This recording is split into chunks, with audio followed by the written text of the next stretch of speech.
con la iglesia de MacArthur. Esta es Primo. la palabra de Dios. Salmo 19, versículos 7 al 9. La ley del Señor es perfecta, infunde nuevo aliento.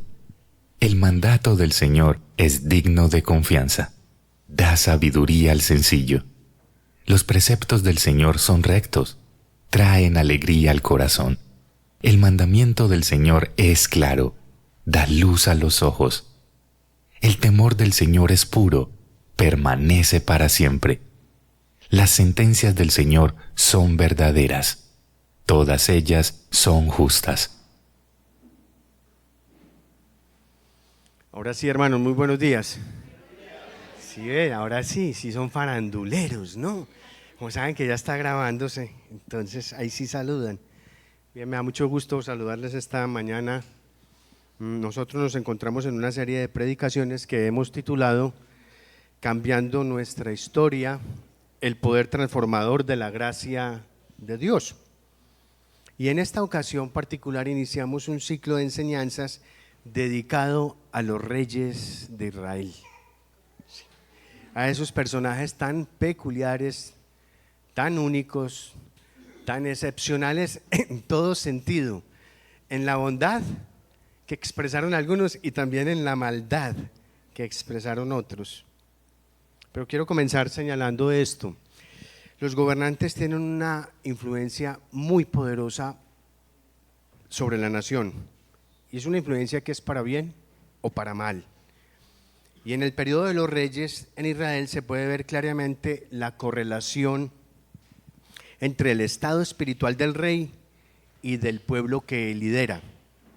Normalmente, cuando gobierna un rey piadoso, entonces el pueblo teme al Señor. Sin embargo, cuando gobierna un rey malvado, el pueblo tiende a caer en una mayor inmoralidad e idolatría.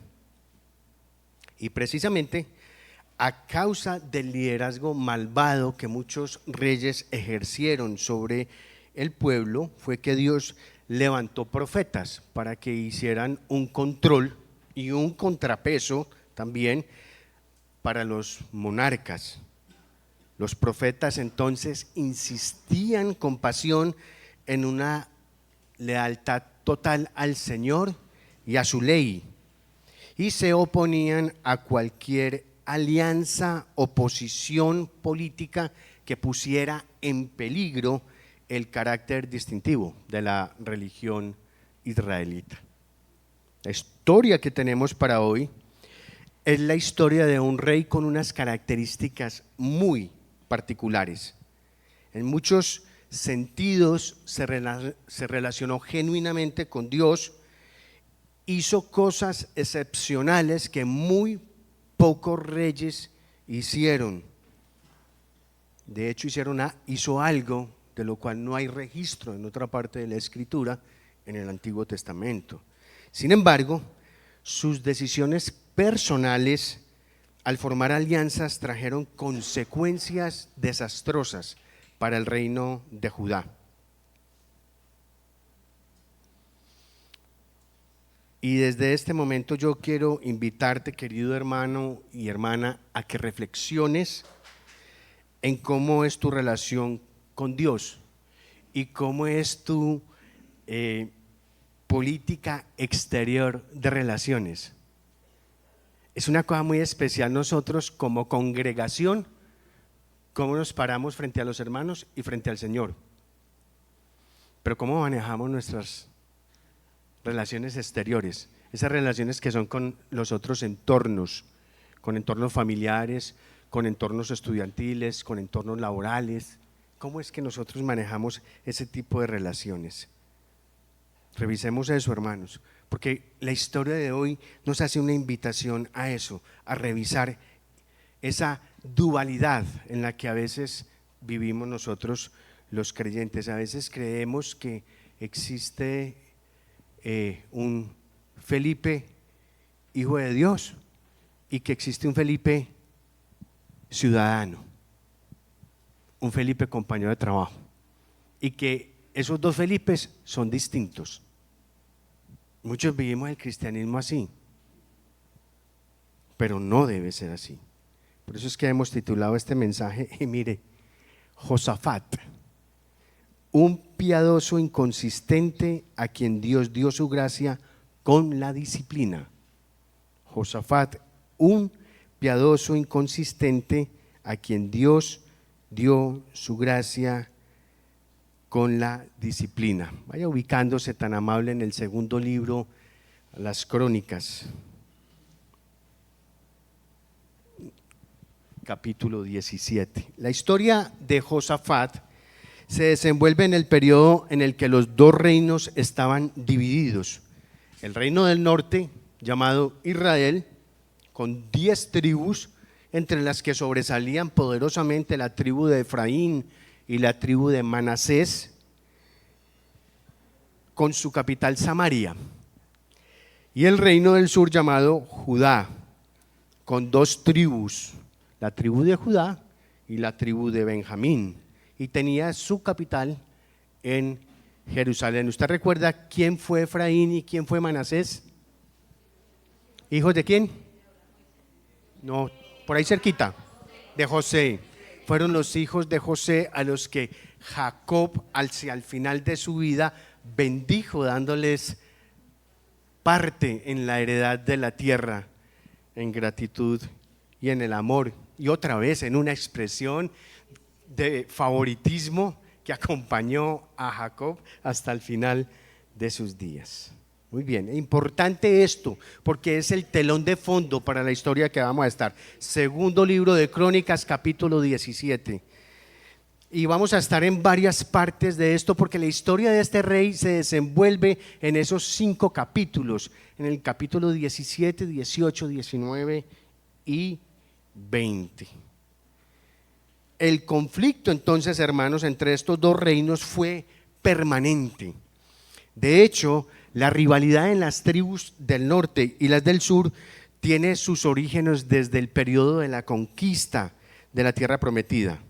La escritura dice que Efraín intentó en dos ocasiones establecer un reinado para Israel en su territorio. Eso nos lo cuenta el libro de Jueces, capítulo 8, de los versículos 22 en adelante. También el capítulo 9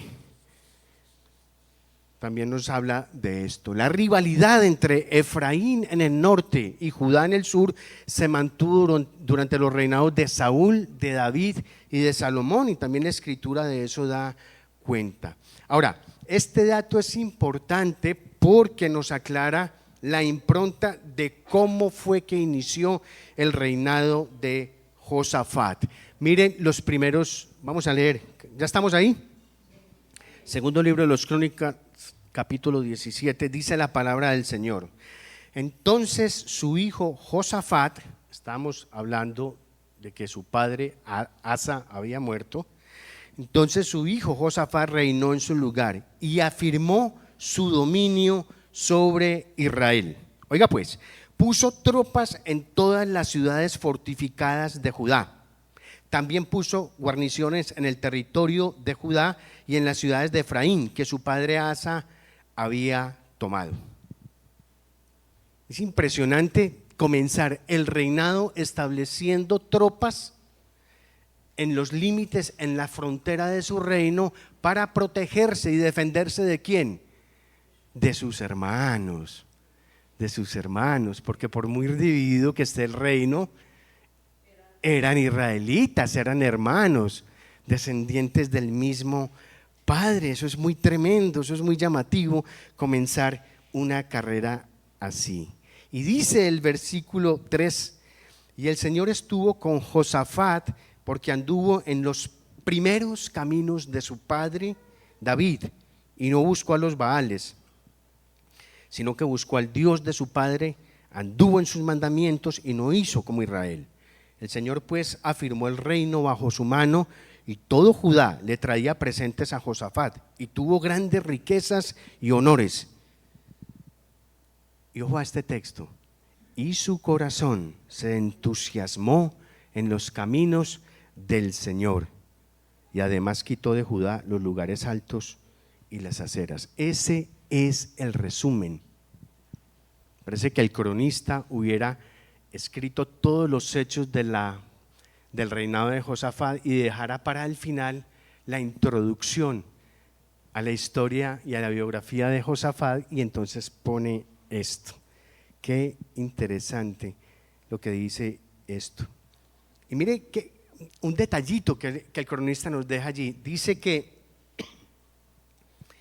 Josafat anduvo en los primeros caminos de su padre David. Parece que los primeros caminos de David fueron unos y los segundos fueron otros. Pues se refiere a esa época en la que David era un hombre completamente apasionado, entregado al Señor, devoto de Él, y esto nos lo recuerda y nos lo afirma aquí el cronista. Josafat entonces es uno de los reyes a quien el cronista juzga más favorablemente junto con Osías y Ezequías. Las continuas hostilidades entre los dos reinos llevan entonces a Josafat a fortificar las ciudades y a crear guarniciones, y su éxito en esta situación general de inestabilidad se basa en su fidelidad al Señor y en el rechazo a Baal, a diferencia del norte, porque en el norte adoraban a Baal. Como consecuencia entonces de esto, Dios establecerá firmemente su reinado en su mano y va a asegurar su prosperidad. Sigamos adelante, hermanos, leamos los versículos 7 al 9. Dice que en el año tercero de su reinado envió a sus oficiales, miren aquí para las que están embarazadas unos hermosos nombres ahí para sus bebés: Ben-Jail, Abdías, Zacarías, Natanael y Micaías, para que instruyeran a los habitantes de las ciudades de Judá. Con ellos envió a los levitas Semaías, Netanías, Zebadías, Asael, Semiramot, Jonatán, Adonías, Tobías y Tobadonías, levitas todos, y con estos a los sacerdotes Elisama y Jorán. Ellos enseñaron a la gente en Judá, teniendo consigo el libro de la ley del Señor, recorrieron todas las ciudades de Judá y enseñaron al pueblo. Mire eso, hermanos. Nos está mostrando aquí el cronista entonces un ejemplo concreto del celo de Josafat en su fidelidad a Dios. Un grupo compuesto por 5 oficiales, 2 sacerdotes y 9 levitas se encargarán de ser maestros itinerantes de la ley de Dios. Estamos entonces frente a un programa oficial de educación en la ley del Señor, el cual implicaba una evangelización y una catequesis a nivel nacional. Esto no tenía precedentes en Israel. Esta era la mejor y más sabia política que podía promover un rey de Judá que era consciente de la seguridad. Y observe esto: debido a que Josafat buscó a Dios primero, Dios provocó en las naciones vecinas terror y no hicieron guerra contra Josafat. Fíjese lo que dice el verso 10. Y el terror del Señor vino sobre todos los reinos de las tierras que estaban alrededor de Judá, y no hicieron guerra contra Josafat. No hicieron guerra. Dice el versículo 2 que Josafat puso tropas en las ciudades fortificadas de Judá.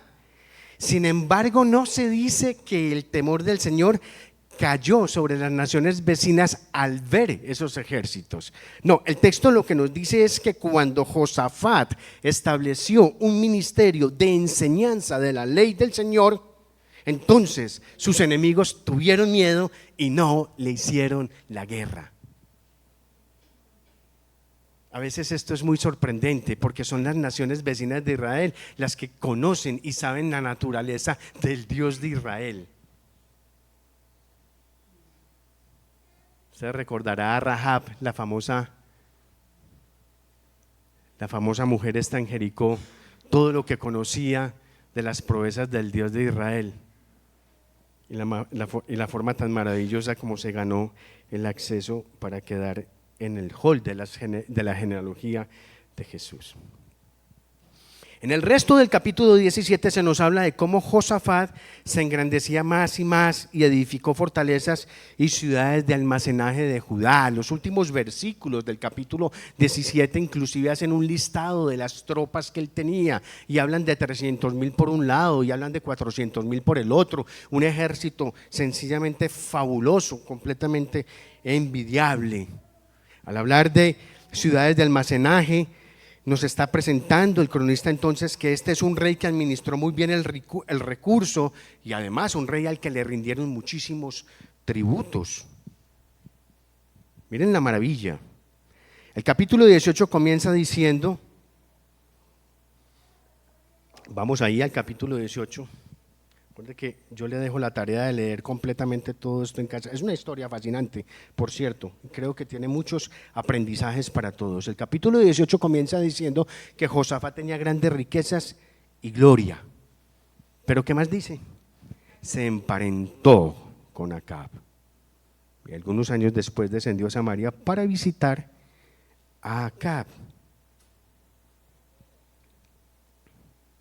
Esta forma, hermanos, de unir reinos por el vínculo del matrimonio era algo muy común en el mundo antiguo. Sin embargo, esa fue una política completamente imprudente para Josafat. La estrategia más sabia para la protección de su reino era la obediencia, en lugar de crear vínculo con el impío rey Acab de Israel, que nada más y nada menos estaba casado ¿con quién? Con la temible Jezabel. Josafat entonces, oiga, miren lo que hizo este hombre, casó a su hijo mayor, Jorán, que era el heredero al trono de Judá, lo casó con Atalía, la hija de Acab. Y hermanos, las consecuencias de esa unión fueron completamente espantosas para Judá. Lo que este hombre hizo, que no le tocó en vida ver a Josafat, fue horrible. Pervirtió completamente todo lo que su padre había hecho en Judá, pero no estamos hablando de Jorán, estamos hablando de Josafat. Entonces, en esa visita que hace Acab, en esa visita que hace Josafat a Acab, Acab le propone a Josafat que se unan para ir a recuperar una ciudad que se llama Ramot de Galaad, recuperar esa ciudad de los sirios. Aquí le estoy contando un poquitico esto a manera de cuento, ¿no? Pero le dejo la tarea de leerlo. El texto en la Nueva Biblia de las Américas dice en el versículo 2, capítulo 18, usted ve ahí, dice que lo persuadió a que subiera con él contra Ramot de Galaad, lo persuadió. Sin embargo, el término hebreo utilizado allí significa perforar, como taladrar, una propuesta insistente, intensa. De hecho, los estudiosos de la lengua sugieren que ese perforar significa también seducir e incitar, y esto entonces narrativamente nos está dejando ver allí un comportamiento ético condenable. Ahora, mira el versículo 3, lo que dice Josafat. Esto es una genialidad. Josafat le responde: yo soy como tú y mi pueblo como tu pueblo, estaremos contigo en la batalla. Yo soy como tú y mi pueblo es como tu pueblo. ¿Por qué estás diciendo, Josafat? ¿Qué estás pensando, maestro? ¿Cómo se te ocurre? Pero ya dijo eso y no había nada que hacer. En un momento de la insistencia de Acab a Josafat, entonces Josafat tuvo una muestra de su piedad y le pide a Acab que sea un profeta de Dios a quien se consulte para tomar la decisión de atacar o no. Entonces Acab reúne a todos los profetas, 400, y esos profetas entonces les pide él que le digan qué debe hacer, si atacar o no atacar. Y entonces estos profetas, felices de complacer a Acab, le dijeron, pues por supuesto, lo que él quería escuchar,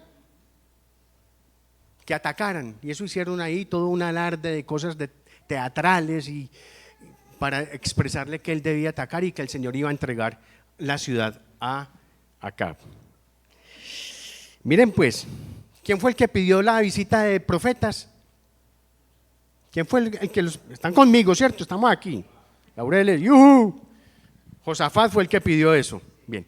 Ahora Josafat, al ver ese comportamiento tan extraño de estos profetas, le dice, él ve algo muy raro ahí, en el versículo 6 le dice que quiere escuchar realmente a un profeta de Dios que muestre la voluntad del Señor, que si no había alguien más. Entonces Acab manda llamar a Micaías. Micaías era un profeta al que Acab odiaba y lo odiaba profundamente a causa de su mensaje. De hecho, Micaías estaba preso en ese momento. Sin embargo, pues en una atención y en una deferencia a Josafat, él decidió entonces escuchar a Micaías y le dice a uno de sus asistentes, bueno, vayan, tráiganme a Micaías, que quiero escucharlo a él. El asistente que va, todo eso está ahí relatándose en el capítulo 18, el asistente que va, habla con Micaías primero y le dijo, oye Micaías, mira, allá hay 400 profetas, que todos están diciendo que deben atacar a Ramot de Galaad, y están convencidos de eso, y están hablando en el nombre del Señor. Te doy esa idea, aquí entreno no, o sea, te sugiero pues, para que sepas de entrada cómo es que vas tú a llegar allá, ¿sí? Y Micaías, el hombre no le guardaba empacho, sí, el hombre no tenía pelos en la lengua, le dice, hermano, yo voy a ir y voy a decir lo que Dios me diga que diga, punto. Ah, bueno, listo. Cuando Micaías estuvo en la presencia de ambos reyes, porque eso armaron allá una cosa espectacular, un trono acá para que sentara Josafat, el otro trono para Acab, pueblo, ejército, todo mundo en las puertas de la ciudad. Acá le dice a Micaías, vamos a atacar Ramot de Galaad, ¿debemos ir o no debemos ir? Y Micaías, mirando todo ese circo, le dice, sí, hay que ir. Claro, hay que atacar, eso el Señor se lo va a entregar.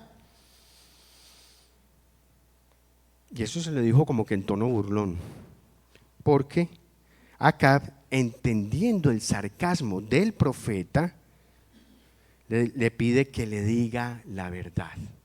¿Sí? Eso está en los versículos 16. Mire usted ahí, versículo 16. ¿Qué es lo que está en el versículo 16? Lo que le respondió Micaías a Acab cuando le pidió que le dijera la verdad. Porque quien dijo miedo, pues, ni corto ni perezoso, Micaías se la suelta completa y le dice, vi a todo Israel esparcido por los montes como ovejas sin pastor. Y el Señor dijo, estos no tienen Señor, que cada uno vuelva a su casa en paz. Entonces se le saltó la piedra a Acab y le dijo a Josafat, ¿sí viste? Yo ya te he dicho que este tipo nunca dice cosas buenas. Él es así, permanentemente es así. Dice, ¿saben qué? Vuelvan ya a este tipo y que lo vuelvan y lo metan allá preso. Y una cosa más, bájenle la ración de pan y bájenle la ración de agua, que no se merece nada más. Y cuando iban saliendo con Micaías, este hombre llega y grita lo siguiente, versículo 18. Por lo tanto, escuchen la palabra del Señor. Yo vi al Señor sentado en su trono y todo el ejército de los cielos estaba a su derecha y a su izquierda. Y el Señor dijo, ¿quién persuadirá a Acab, de rey de Israel, para que suba y caiga en Ramot de Galaad? Y uno decía de una manera y otro de otra. Entonces se adelantó un espíritu, oiga pues, se adelantó un espíritu que se puso delante del Señor y dijo, yo lo persuadiré. Y el Señor le dijo, ¿cómo? Y él respondió, saldré y seré un espíritu de mentira en boca de todos sus profetas. Entonces él le dijo, lo persuadirás y también prevalecerás. Ve y hazlo así. Ahora, el Señor ha puesto un espíritu de mentira en boca de estos sus profetas, pues el Señor ha decretado el mal contra usted. Qué carácter, qué coraje el de este hombre para decirle una cosa así al rey. Pero si ven, él tiene una visión, el Señor le permite una visión en los cielos. Ya usted puede saber de parte de quién venía ese espíritu de mentira, ¿no?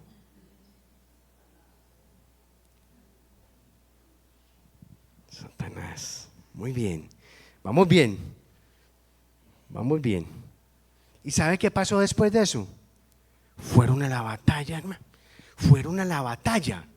Pues de eso fueron a la batalla. Ahora, es muy fácil entender por qué el rey Acab de Israel fue a esa batalla. Sí, claro, el rey no quería creer en la profecía de Micaías, no quería creer en ella, pensaba que no era cierta. Entonces, pues hombre, él sí iba a oponer valientemente a esa profecía. Pero hermanos, honestamente sí es muy difícil entender por qué el rey Josafat de Judá fue a esa batalla con Acab. Es inentendible cuando él mismo pide que hayan profetas que nos digan cuál es la voluntad del Señor. Luego, al ver que no eran honestos esos profetas y que tenía sus dudas, vuelve y pide uno que verdaderamente profetice la voluntad del Señor, expresa la voluntad del Señor ese profeta. ¿Y qué hace Josafat? Lo ignora completamente, exactamente. Eso entró por aquí y salió por aquí. Ahora, esto es todavía mucho más difícil de entender si tenemos en cuenta que al entrar en la batalla, mire pues estas perlas, Acab no quería ser identificado como el rey. Entonces, para que él no lo convirtieran pues en un objetivo especial. Entonces, él se disfraza. Y pensó que ese disfraz lo iba a ayudar a protegerse, por supuesto, de la profecía de Mical en contra de él. ¿Y sabe qué se le ocurre hacer? Le pide el favor a Josafat que él sí entre en la batalla con las vestiduras reales.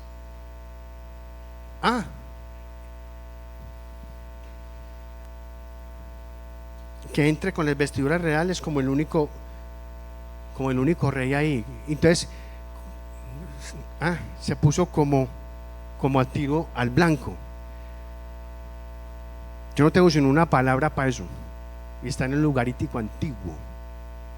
Es una lengua ya muy extinta, pero todavía hay cosas que quedan por ahí. ¿Sabe cuál es la palabra? Atembao. Atembao, no hay otra palabra para este hombre. Mire lo que pasa en el verso 30 y 31. Y yo creo que tengo razones bíblicas para eso, se las voy a dar enseguida. Pero el rey de Aram había ordenado a los capitanes de sus carros: no peleen contra chico ni contra grande, es decir, no se enreden con nadie, sino solo contra el rey de Israel. Cuando los capitanes de los carros vieron a Josafat, dijeron: ese es el rey de Israel, y se desviaron para pelear contra él. Pero Josafat clamó,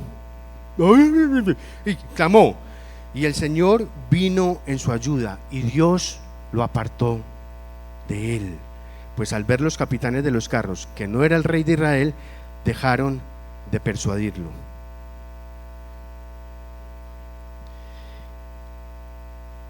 ¿Qué oyeron? Pues perseguirlo. Oyeron mal, es perseguirlo. Oyeron mal, es perseguirlo. Atentos pues, muchachos, aquí a este asunto. Entonces dice la escritura que alguien disparó su arco al azar y hirió al rey de Israel por entre la gente, y lo dejó listo y arreglado ahí. ¿Por qué pienso que este hombre un gran atembao? O para ponernos así como bien académicos, era un hombre que le sobraba la ingenuidad y le faltaba la inteligencia. Eso es lo más elegante, ¿cierto? Es por lo que precisamente nos está diciendo el texto en el capítulo 19, versículo 1. Miren lo que dice: entonces Josafat, rey de Judá, ¿qué? Regresó en paz a su casa en Jerusalén. Regresó en paz a su casa en Jerusalén, Josafat. Pero estás pensando que vas a haces una alianza con un tipo con el que no puedes hacer ninguna alianza, emparentas con él, vas a una guerra a la que Dios no te guió a ir, y vas a regresar a tu casa en paz, como si nada. Es decir, bajo en mi asna, saco el termo, 2 sorbos de agua, guardo el termo y yo voy feliz para Jerusalén. Sí, ya casi, ¿cómo no? Y hay que ser muy ingenuo realmente y muy poco inteligente para creer que después de hacer lo que hizo Josafat, la cosa iba a seguir así como así, parte sin novedad. Ni bien iba llegando a Jerusalén cuando le salió al encuentro el profeta Jehú y lo increpa de una manera tan tremenda. Mire, versos 2 y 3. Pero el vidente Jehú, estamos en el capítulo 19, ¿no? Pero el vidente Jehú, hijo de Hananí, otro nombre ahí lindo, Nordis para el segundo, ¿no? Hananí. Hola, Hananí. Pero el vidente Jehú, hijo de Hananí, salió a encontrarlo y dijo al rey Josafat: ¿vas a ayudar al impío y amar a los que odian al Señor, y con esto traer sobre ti la ira del Señor? ¿Ah? Sin embargo, se han hallado en ti cosas buenas, porque has quitado las aceras de la tierra y has dispuesto tu corazón para buscar a Dios.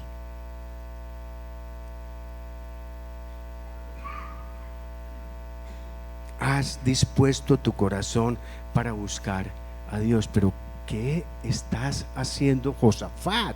¿Qué es lo que estás haciendo? Y dice el texto a renglón seguido que Josafat se quedó en Jerusalén. Es decir, 0 aventuras en el extranjero y jamás volvió a visitar el reino del norte. Dice la escritura que hizo esfuerzos personales, y mire, esto es lo que yo quiero que ustedes observen ahí. Hizo esfuerzos personales yendo él mismo y estableciendo otra vez un programa oficial de gobierno para unificar y consagrar religiosamente el reino del sur. Esas campañas nuevamente itinerantes no tienen ningún equivalente real en el Antiguo Testamento. Y aun cuando los profetas viajaban por todo Judá, no estaban involucrados en la enseñanza sistemática de la palabra de Dios. Ellos estaban simplemente trayendo cosas muy puntuales que Dios decía que debían decir. El paralelo más cercano está en el Nuevo Testamento, en el propio ministerio itinerante de Jesús. Entonces, la empresa que hizo Josafat tendría dos componentes fundamentales. Primero, la enseñanza, nos lo dice en el versículo 4, y segundo, la reorganización del sistema judicial, estableciendo cortes en lugares estratégicos en todas las ciudades fortificadas de Judá, dice el verso 5. En Jerusalén se situaría la corte de apelación final, presidida por el sacerdote Amarías en los asuntos religiosos, para resolver temas de esa naturaleza, y por Zebadías para resolver temas de asuntos civiles, porque el sistema judicial debe cumplir su objetivo de mantener la justicia en las relaciones sociales, so pena de que la ira de Dios caiga sobre los jueces. Josafat escuchó a Jehú, lo escuchó. Después de todos estos hechos, creemos que Dios dejó de proteger a Josafat al dejar de contener a sus enemigos. Recuerdan que en el capítulo 17, en el verso 10, se decía que Dios había infundado un terror completamente en las naciones vecinas sobre Israel. Eso es lo que nos dice el cronista, como resultado de una campaña que Josafat había dispuesto en el tercer año de reinado. Pues bien, ya era hora entonces que Josafat y el pueblo de Judá experimentara la protección de Dios de otra manera. Es que, hermanos, la cosa más complicada aquí es que nosotros creemos que muchas de las cosas que hacemos no tienen consecuencias, porque no está llegando un rey a matarnos, porque no está llegando una tropa a aniquilar físicamente a nuestra familia, porque no vivimos en un tiempo así, por la gracia y misericordia del Señor. Pero esto tiene consecuencias profundas, tiene consecuencias serias, muy, muy serias. Por primera vez desde que Josafat se volvió rey, grupos se levantaron en su contra Y dice el capítulo 20, versículo 1, que los hijos de Moab y los hijos de Amón, los descendientes de Lot, y unos meunitas,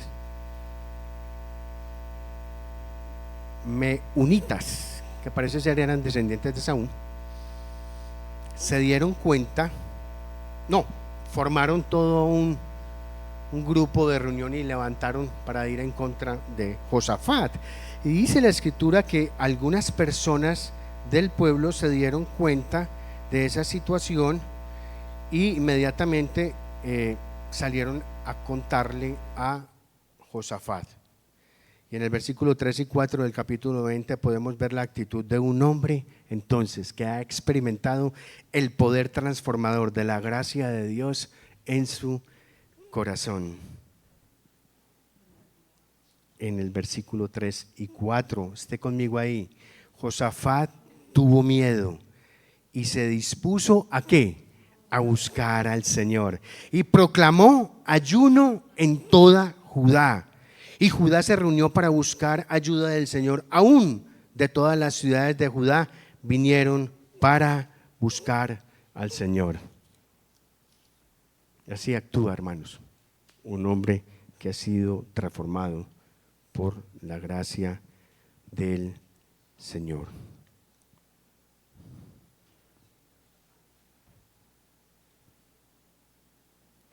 Josafat tuvo miedo de los hombres que querían destruirlo, pero ese miedo no le impidió a él actuar correctamente. Es decir, él muestra su dependencia al Señor y dispone su corazón para buscarle. Recuerdan que en los versículos finales del capítulo 17 se nos habla de toda la fortaleza de tropas que él tenía, pues en este momento y en este punto esas tropas no las valora él y no las considera, porque para él lo que más valía era confiar en su Dios. Eso era mejor que todos los recursos militares que él tenía.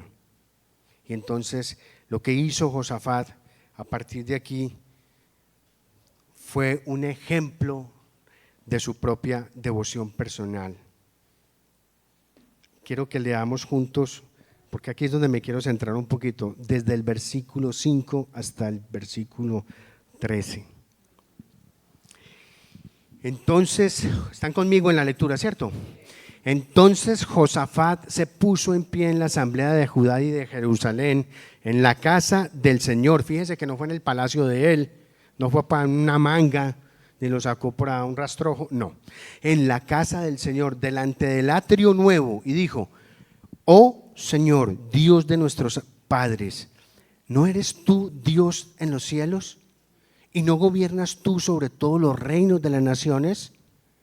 En tu mano hay poder y fortaleza, y no hay quien pueda resistirte. ¿No fuiste tú, oh Dios nuestro, el que echaste a los habitantes de esta tierra delante de tu pueblo Israel y la diste para siempre a la descendencia de tu amigo Abraham? Y han habitado en ella, y allí te han edificado un santuario a tu nombre, diciendo: si viene mal sobre nosotros, espada, juicio, pestilencia o hambre, nos presentaremos delante de esta casa y delante de ti, porque tu nombre está en esta casa, y clamaremos a ti en nuestra angustia, y tú oirás y nos salvarás. Y ahora los amonitas y moabitas y los del monte Seir, a quienes no permitiste que Israel invadiera cuando salió de la tierra de Egipto, por lo cual se apartaron de ellos y no los destruyeron, mira cómo nos pagan, viniendo a echarnos de tu posesión, la que nos diste en heredad, oh Dios nuestro. ¿No los juzgarás? Porque no tenemos fuerza alguna delante de esta gran multitud que viene contra nosotros, y no sabemos qué hacer, pero nuestros ojos están vueltos a ti. ¡Qué maravilla! ¡Qué forma de orar! Todo Judá estaba de pie delante del Señor, con sus niños, sus mujeres y sus hijos. Y delante de todo ese pueblo su rey, humillándose delante del Señor. Adam Clark, un comentarista del siglo XVIII, llamó a esto y voy a citarlo tal cual, entre comillas, una de las oraciones más elegantes, piadosas, correctas y en cuanto a su composición, una de las más hermosas jamás ofrecidas en todo el Antiguo Testamento. Cierro comillas. Toda Judá estaba de pie delante del Señor con sus niños, sus mujeres y sus hijos. Todos estaban buscando el rostro del Señor. El pueblo clamó con fe y Dios se hizo presente. Mire versículos 14 y 15. Entonces el Espíritu del Señor vino en medio de la asamblea sobre otro nombre, Nordis, Jahaziel. Entonces el Espíritu del Señor vino en medio de la asamblea sobre Jahaziel, hijo de Zacarías, Eduardo, Zacarías, hijo de Benaía, hijo de Jehiel, hijo de Matanías, levita de los hijos de Asaf. Y dijo Jahaziel: presten atención todo Judá, habitantes de Jerusalén, y tú, rey Josafat. Así les dice el Señor: no teman ni se acobarden delante de esta gran multitud, porque la batalla no es de ustedes, sino de Dios. Dios entonces, hermano, no solamente estaba respondiendo su oración, Él estaba recordando a Josafat y a Judá de quién era la batalla, y la batalla era de Dios. Esa multitud de personas no solo venían a destruir a Josafat, ellos venían a destruir el pueblo de Dios.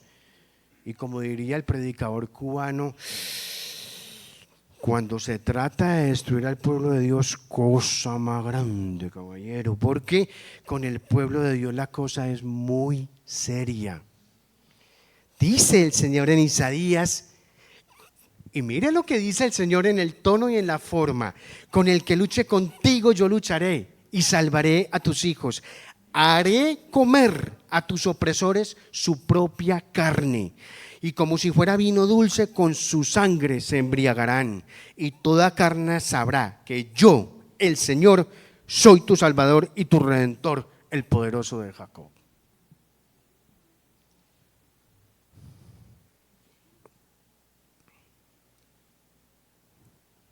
Dice el versículo 18: Josafat se inclinó rostro en tierra, y todo Judá y los habitantes de Jerusalén se postraron delante del Señor, adorando al Señor. Y se levantaron los levitas de los hijos de Coat y de los hijos de Coré para alabar al Señor Dios de Israel en voz muy alta. Se levantaron muy de mañana y salieron al desierto de Tecoa. Cuando salían, Josafat se puso en pie y dijo: óiganme, Judá y habitantes de Jerusalén, confíen en el Señor.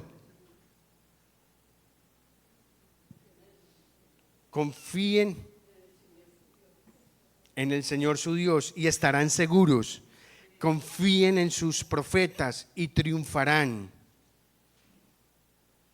Después de consultar con el pueblo, designó a algunos que cantaran al Señor y a algunos que le alabaran en vestiduras santas, conforme salían delante del ejército, y que dijeran: den gracias al Señor, porque para siempre es su misericordia. Ese es el liderazgo que una nación necesita, de un rey que se pone delante de su pueblo, delante del Dios. Dad gracias al Señor, porque para siempre es su misericordia. El relato nos cuenta entonces que mientras cantaban alabanzas, el Señor puso una emboscada entre la multitud que quería atacar a Judá, y terminaron matándose los unos a los otros. Cuando Judá llegó al lugar de la batalla, solo encontró cadáveres por todas partes. Dice que tardaron 3 días en recoger el botín, porque había mucho. También nos dice que Josafat y los que salieron a batalla regresaron a Jerusalén y fueron de inmediato a la casa del Señor con arpas, liras y trompetas a adorar a Dios. Dice también, versículo 29 y 30: y vino el terror de Dios sobre todos los reinos de aquellas tierras, Cuando oyeron que el Señor había peleado contra los enemigos de Israel, el reino de Josafat estuvo en paz, porque su Dios le dio tranquilidad por todas las partes.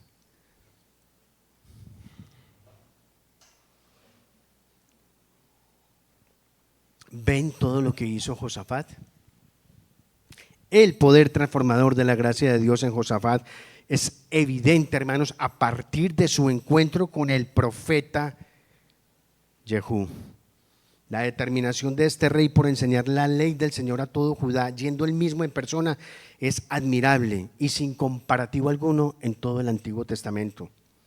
La gallardía que demostró al reconocer su miedo frente a la invasión que venía y su disposición para decretar ayuno en todo el reino y liderar en persona una jornada de quién sabe cuánto tiempo para buscar ayuda del Señor fue admirable. La oración que hizo en la casa del Señor delante de todo el pueblo y la forma en que se postró rostro en tierra cuando el Señor respondió esa oración por medio del profeta son algo francamente excepcional. Josafat demostró devoción, confianza y sumisión al Señor, como muy pocos lo hicieron en la historia del pueblo de Dios. Entonces, hermanos, uno se queda completamente perplejo cuando uno lee los versículos 35 al 37. Vaya conmigo allá. Después de esto, ¿están ahí? ¿Están ahí? Después de esto, Josafat, rey de Judá, ¿qué dice? Se alió con Ocosías, rey de Israel, y al hacer esto obró impíamente. Y se alió con él para hacer naves que fueran a Tarsis, y construyeron las naves en Esión-Geber. Entonces Eliezer, hijo de Dodabad de Maresa, profetizó contra Josafat: por cuanto te has aliado con Ocosías, el Señor ha destruido tus obras. Así que las naves fueron destruidas y no pudieron ir a Tarsis. Josafat nuevamente hace una alianza que no podía hacer. Eso en ugarítico antiguo se llama como atembao. Atembao. Atembao. No puede ser. No puede ser, se me tiró el sermón. Hasta ahí íbamos en un cierre formidable, divino. Tardé 2 días. Señor, ayúdame a entender cómo es que se hace esto, cómo es que alguien puede hacer algo así. ¿Por qué? ¿Por qué? ¿Por qué alguien hace algo así, Señor?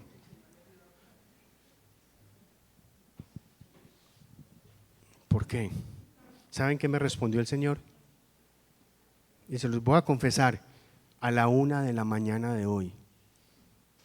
Me dijo: porque estás pidiéndole mucho a un hombre que es como tú, un hombre. Josafat no tenía todos los recursos para poder caminar en toda la integridad, porque Josafat, al igual que tú y yo, es carne, finalmente tiene naturaleza pecaminosa. Fue un prohombre, fue alguien excepcional, alguien de emular, alguien fantástico. Pero era igual de atembao que casi todos nosotros, que eso es lo que somos. Por eso es un piadoso inconsistente, porque muchos de nosotros somos así, piadosos inconsistentes. No sabemos por qué hizo esto, si sabía que no podía asociarse con impíos, pero sí sabemos es que Dios nuevamente tuvo misericordia de Josafat al solo destruir las naves y no cortarlo a él. El pecado trae pérdida y el pecado a este rey le costó tiempo, plata y desistir de su intento de invadir a Ofir. ¿Sí ve? Sin embargo, hermanos, el Señor no lo quita de ser rey, no lo desaprueba, al contrario, lo protege. se queda a su lado enseñándole a través del profeta que él sigue interesado en él. Y una vez más le extiende su gracia a través de la disciplina. Josafat fue un hombre piadoso, pero inconsistente en su relación con Dios. La gracia que Dios le extendió fue a través de actos disciplinarios que permitieron que siguiera con vida, pero que aún así trajeron consecuencias muy serias para Judá. Y nuestra historia como hijos de Dios no difiere mucho de la historia de Josafat. Nosotros somos piadosos, pero inconsistentes de muchas maneras en la forma en la que nosotros nos relacionamos con el Señor. Es probable que nuestra búsqueda del Señor sea genuina en la vida piadosa que llevamos, incluso hasta en las prácticas que hacemos. Sin embargo, hermano, yo y hermana, le animo a que reflexione sobre aquellas alianzas que nosotros hemos hecho, y no solamente con personas en negocios o cosas así. Yo me refiero con ideas, con pensamientos, con posturas que no honran al Señor ni a su palabra. Es posible y muy fácil fraternizar con ideas y pensamientos que creamos que no son pecaminosos, pero que realmente sí lo son. Y entre nosotros, hermanos, hay mucha ingenuidad y falta de inteligencia en el discernimiento de asuntos y relaciones que glorifican al Señor. Es que no pasó nada, pastor. Pero ahí hay 40 chats, pero no pasó nada. Sí, pero esos no son diálogos que debas tener con una mujer que no es tu esposa. No, yo sé que me resbalé ahí, pastor, me resbalé, pero se resbaló en el primer chat. Hay 39 más. No te resbalaste, querido, te enterraste. 39.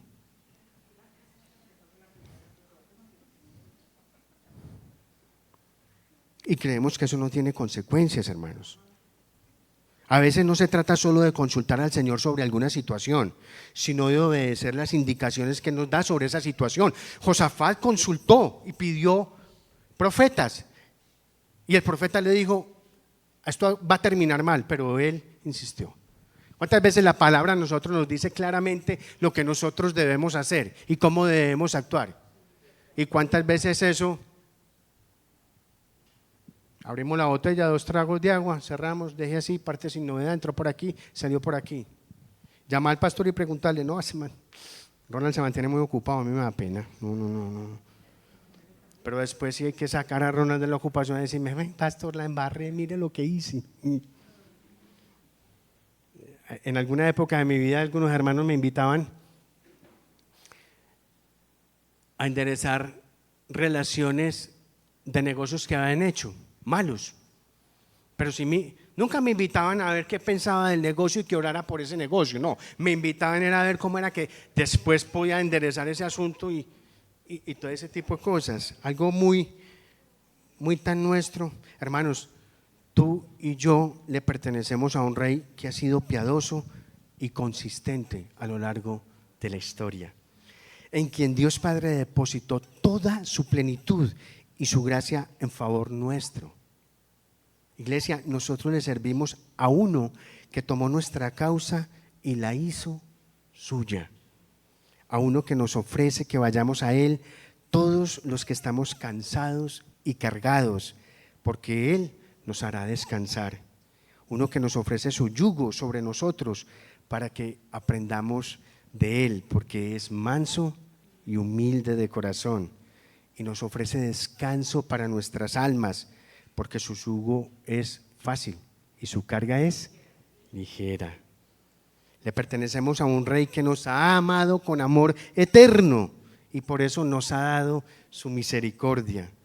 Un rey que se duele con nuestras inconsistencias, pero que no nos deja tirados en nuestros pecados, porque es un rey que nos corrige y nos disciplina, y que siempre está dispuesto a transformarnos hasta que todos lleguemos a la unidad de la fe y del pleno conocimiento del Hijo de Dios y a la medida de la estatura de la plenitud de Cristo.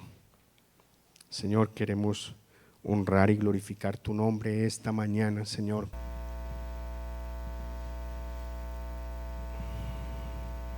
Te bendecimos, bendito Dios.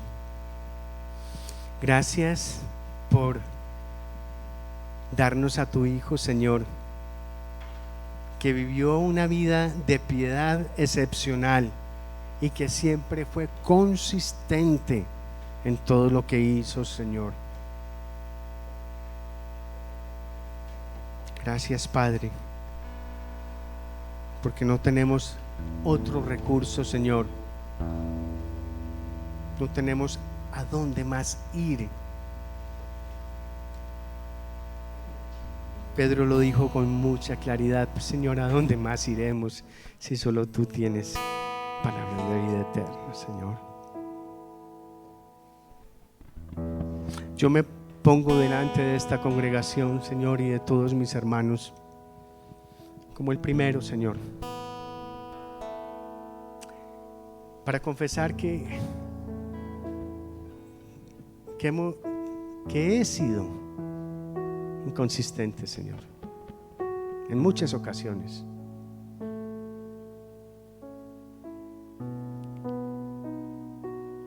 Conmigo mis hermanos también. Por eso una vez más, Señor, venimos aquí a tus atrios, Señor, a suplicarte, a rogarte, Señor, por nosotros. Ayúdanos a afirmar una piedad y una devoción a ti en los términos, Señor, que tu palabra nos da. Una palabra que nos da la más absoluta confianza, Señor, de que estarás con nosotros al fin, hasta el fin, porque tú lo dices: yo estaré con vosotros hasta el fin, Señor. Ayúdanos a que estas cosas, Señor, que hoy hemos aprendido, esta escritura tuya, Señor, sea rema en nuestro corazón, Señor. Esta escritura es nuestro profeta que nos recuerda día a día la integridad en la que debemos caminar a ti. Ayúdanos a vivir ordenadamente, Señor. Ayúdanos a glorificar y honrar tu nombre con nuestras prácticas en lo que hacemos. Ayúdanos a revisar ahora mismo nuestras relaciones, Señor. Las fraternidades que nosotros hemos hecho con pensamientos o con ideas, Señor, que no honran tu nombre, Señor. Y ayúdanos a volver a tu camino, Señor, a camino de integridad, a camino, como dice tu escritura, que el que ande por él, por torpe que sea, no se pierde. A ti, Dios, te damos la gloria y la honra por los siglos de los siglos. Amén. Por favor, mantenga la reverencia de este momento, Señor. Y al igual que lo hizo Judas, Señor, permitamos que el canto suba al Señor como olor fragante de nuestro compromiso y de nuestra confesión al Señor.